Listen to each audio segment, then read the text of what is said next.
En IRM, on a tendance à entrer dans vos têtes et à observer vos beaux cerveaux. Alors rassurez-vous, on ne va pas regarder vos idées tordues, mais on peut observer bien d'autres choses. Parce qu'aujourd'hui, ce n'est pas François le mentaliste qui vous parle, c'est François le réalisateur. Alors tout d'abord, l'IRM, qu'est-ce que c'est ? Tout simplement un gros aimant. Le principe est simple, c'est de réaliser des images du corps grâce aux atomes d'hydrogène présents dans l'organisme. Quand on place quelqu'un dans l'IRM, tous ces atomes d'hydrogène vont s'orienter dans la même direction, un peu comme des boussoles.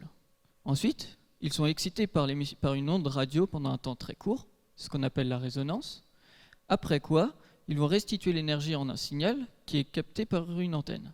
Et c'est ce signal qui nous permet d'obtenir une image. En gros, l'IRM, c'est comme la photographie. Et en photographie, on n'aime pas trop le mouvement. Mais quand je veux faire des images du thorax ou de l'abdomen, les gens n'aiment pas trop quand je leur demande de stopper leur respiration ou d'arrêter leur cœur pendant 15 minutes. Je soupçonne un manque de volonté de leur part, mais qu'à cela ne tienne. J'aime le challenge.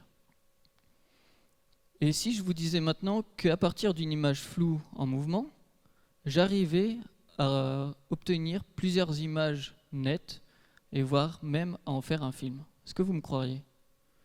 J'espère que oui, parce que c'est justement le sujet de ma thèse. Pour ça, je développe une séquence dont le but est de corriger les mouvements issus des battements cardiaques et de la respiration. J'entrecoupe l'acquisition de mon image par la lecture d'un signal qui m'indique si le cœur est contracté ou non et si la personne inspire ou expire à ce moment de l'acquisition de ma partie d'image. Une fois que ces signaux sont analysés, je réordonne mes données pour reconstruire des images à un instant précis de la respiration ou du battement cardiaque.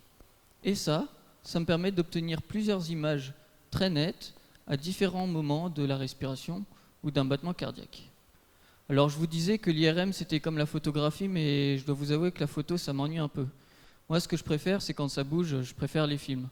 Et comme un cœur en mouvement c'est quand même bien plus excitant qu'un cœur à l'arrêt, surtout pour son propriétaire, il est possible à partir de mes images que j'ai obtenues de les reclasser dans l'ordre suivant la respiration ou sur le battement cardiaque, ce qui me permet d'obtenir des images du foie ou du cœur qui bougent en fonction d'un rythme cardiaque ou d'une respiration.